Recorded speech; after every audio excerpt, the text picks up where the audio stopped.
Bonjour à tous et bienvenue dans ce nouveau numéro de l'ETVO. Nous sommes à bord du Kantaka, un bateau de plaisance tout en bois de 14 mètres de long. Il est amarré en ce moment dans le port de Loktudi, mais avec 180 bateaux, il longe pendant une semaine tout le littoral breton dans le cadre des routes de l'amitié. On parle de cet événement dans un instant, mais juste avant, retour en images sur l'actualité. Le geste est sûr. Chez ce mareyeur de Saint-Guénolé, Maxime excelle au filetage, c'est-à-dire l'art de dresser des filets dans le poisson. Alors là, on trace. Donc je trace au niveau de l'arête. Après, je décolle. Je décolle au niveau de l'arête, pareil. Et là, après, hop, d'un seul geste, on lève le filet. Des gestes répétés des milliers de fois, le filetage est devenu un art maîtrisé pour Maxime. Le jeune homme, 20 ans tout juste, est devenu, le 6 juillet dernier, l'un des 4 meilleurs apprentis de France pour la poissonnerie. Une belle récompense obtenue après pas mal d'efforts. Je m'entraînais chez moi, je m'entraînais ici aussi. Quand on travaille, on y arrive toujours. Alors, j'ai choisi ce métier après parce que j'ai toujours été un peu dans le milieu de la pêche. Et c'est vrai que c'est un métier qui m'a toujours plu. C'est l'entourage de Maxime qui l'a encouragé à se présenter au concours de meilleur ouvrier de France, notamment ses grands-pères, marins-pêcheurs. Fierté aussi chez son patron, Lionel, qui a pris Maxime en apprentissage il y a tout juste un an. C'est une satisfaction de voir un jeune qui est motivé comme ça, qui a l'ambition en plus, il a la motivation, il a tout. Je pense que ça sera un bon plus tard. En plus de maîtriser l'art du filetage, pour le concours, Maxime devait réaliser une soupe de poisson, une formalité pour le jeune homme. J'étais vachement à l'aise sur la partie traiteur. J'ai déjà un bac de cuisine, donc ça n'avait pas trop de secrets. Lorsqu'il quitte le port de Saint-Guénolé, Maxime rejoint la boutique traiteur de son patron à Pont-l'Abbé. La cuisine, une passion pour le jeune homme. Ça fait un complément, donc sachant quand on peut tout travailler, que ce soit du filetage à la cuisine, c'est vrai que c'est vachement intéressant. Maxime recevra son titre de meilleur apprenti au Sénat à Paris en mars 2016. Quimper a vu se construire une nouvelle forme d'habitat collectif. Le béguinage de Saint-Corentin n'est pas une résidence pour seniors ordinaires. Basée sur la solidarité entre voisins et la foi catholique, elle comprend 20 appartements indépendants, mais aussi des pièces communes pour se réunir. Alors, nous sommes ici donc au rez-de-chaussée, nous avons le cloître et un ensemble d'appartements T3. Et donc en face là-bas, vous avez donc le foyer qui est à disposition des résidents pour faire des activités ensemble et prendre des repas. Fidèle à l'invention du béguinage qui date du Moyen-Âge, la foi catholique tient ici une grande place dans la vie des résidents. On retrouve un oratoire et même des prêtres à la retraite. 2 logements seront habités par des prêtres qui vivront normalement, mais qui pourront justement nous aider sur le plan spirituel. Il y aura un veilleur mais complètement extérieur au béguinage, qui nous aidera pour des tas de problèmes relationnels au sein du béguinage et en lien avec justement la spiritualité. Aujourd'hui, le temps est à l'aménagement et à la finition des travaux. Certains logements sont encore vides, alors avis aux amateurs.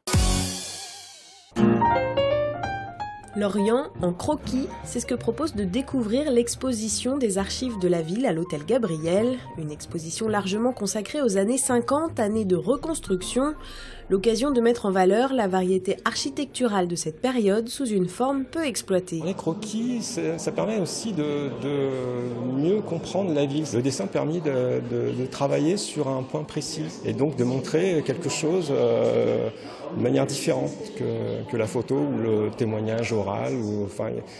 Et il y a aussi une façon d'accéder au dessin qui est peut-être plus facile pour pas mal de gens qui se plaisent à ça. Et ça ouvre aussi un nouvel intérêt pour les gens qui ne se passionnaient pas pour l'architecture, qui s'intéressent à de belles couleurs ou de beaux traits. Les croquis de 5 architectes et artistes sont exposés. Louis Rozan et Jean-Paul Jappé ont dessiné in situ pendant la période de reconstruction. Dominique Richard, lui, a travaillé à partir de photos et témoignages sur cette même époque, mais l'exposition laisse aussi la place à des dessinateurs d'aujourd'hui.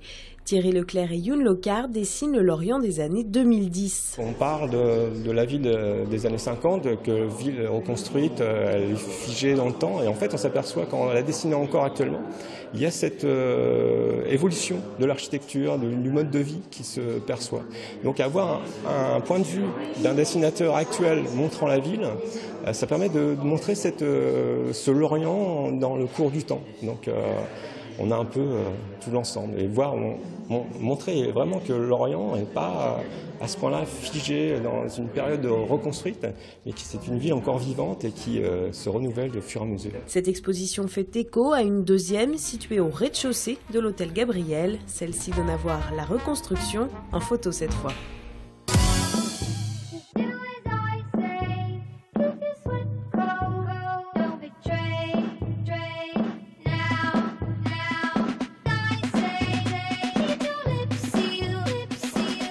Et on est sur les pontons du port de Loctudy pour la route de l'amitié. On a retrouvé Bruno Leport. Bonjour. Bonjour.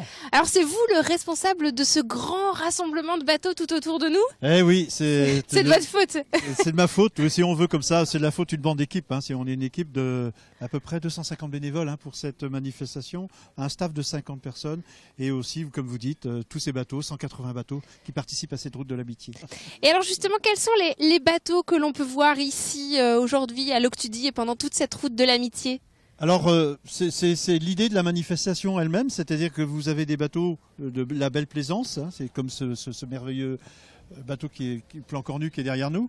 C'est des bateaux modernes, plastiques, c'est des vieux gréements qui sont dans le port de pêche, c'est des yolles de mer.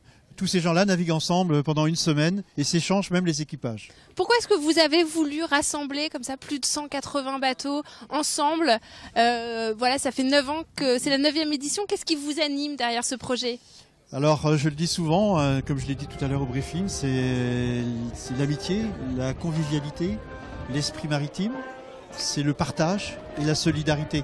Donc, on a voulu, en rassemblant tous ces gens, les rapprocher du monde de la pêche. Leur faire expliquer que ce monde-là, c'est un monde où on leur doit le respect parce qu'ils font un métier qui est dur, mais aussi qui est valorisant. Et on le dit pas assez souvent. On dit, quand on parle de la pêche, on dit ouais, les pauvres, il y a des perdus en mer, c'est vrai. Mais aussi, ils ont des moments de plaisir.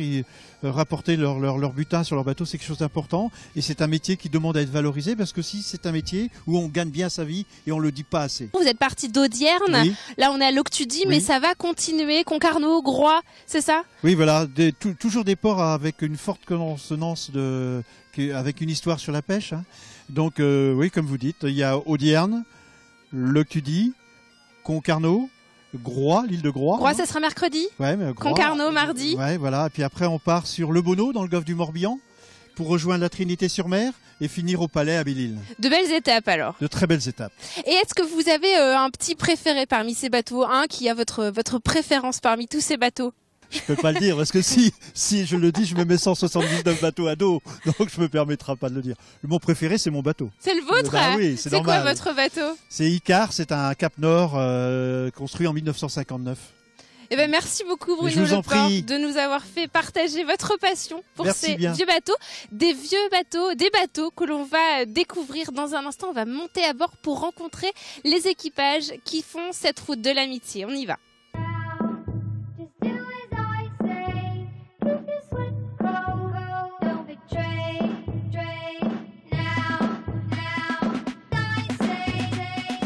Et nous voilà à bord du Epsi avec tout l'équipage. Alors il y a le capitaine Gilbert et puis l'équipage Maurice, Constant et Christian. Bonjour à vous.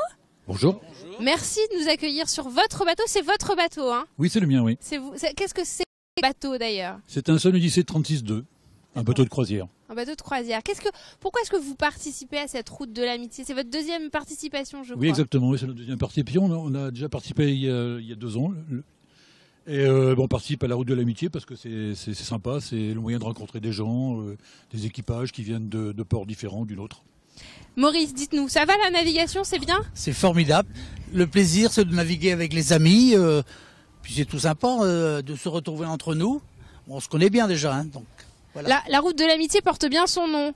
Ah, tout à fait, absolument. Constant, dites-nous. Ah oui, c'est la vraiment route de l'amitié. La route de l'amitié, pour nous, pour l'équipage, oui, certainement, parce que bon, on navigue depuis des années ensemble, et comme disait Gilbert, c'est l'occasion de rencontrer des gens d'autres ports, quoi, puisque ça vient donc de, il y a des équipages donc de ch'tis, de Dunkerque. Je ne sais pas si vous les avez vus à Audierne. On les a pas croisés encore. Le carnaval des ch'tis, ça vaut le coup. Ça vaut le coup. Comment est-ce que ça se passe sur l'eau, Christian, peut-être racontez-nous sur l'eau. Comment est-ce que ça se passe tous ensemble, parce que vous êtes quand même une grosse flotte, 180 bateaux. Oui, on est près de 180 bateaux. Bon, sur l'eau, il y a toujours un petit esprit de compétition, je veux dire. Malgré tout, hein. Bon, on est arrivé premier dans le port de l'Octulie. Ah, voilà, c'est ça. Bon, ça plaît peut-être pas à tout le monde, mais bon, c'est vrai, la plupart d'entre nous ont été régatiers, donc bon, c'est l'esprit sportif. L'amitié a ses limites alors. Ah non, ça n'a rien à voir. Non, l'amitié, c'est dans le port. Oui, c'est ça. Et alors, qu'est-ce que vous pensez des escales? Groix, Concarneau, on finit avec Belle-Île. Christian peut-être, Constant, pardon. Oui. Ah ben les escales, c'est pratiquement donc toujours les mêmes escales, avec une variante l'année dernière. Donc nous avons fait Audierne, Concarneau, on avait sauté l'escale de l'Octudie, bon qu'on peut heureusement faire cette année. C'est bon. Parce que bah oui, ils avaient tout organisé. C'est une grosse organisation. Ouais. Il y a quand même de bateaux, 180 bateaux et 800 équipiers. Bon, on est reçus sur les quais avec donc les apéritifs des équipages, les repas des équipages, les festivités, les concerts, les feux d'artifice. Et donc c'était un peu dommage pour l'Octudie l'année dernière. Et à part ça, toutes les escales ont été respectées. C'est un sacré spectacle aussi pour les touristes. C'est un spectacle pour les gens, pour les touristes. Ouais. Hein. Il fallait voir ce matin donc les gens agglutinés sur le port d'Audierne, donc jusque sur le bout de l'Acheté, à nous voir sortir. Donc on est content aussi qu'on nous regarde. Merci à vous quatre de nous avoir accueillis ici, sur ce bateau. La route de l'amitié continue toute cette semaine. Plus d'informations sur le site internet qui s'affiche en bas de l'écran. Quant à nous, on se retrouve très vite sur TBO. Pour revoir cette émission et tous nos programmes, www.tbo.bzh. À très vite.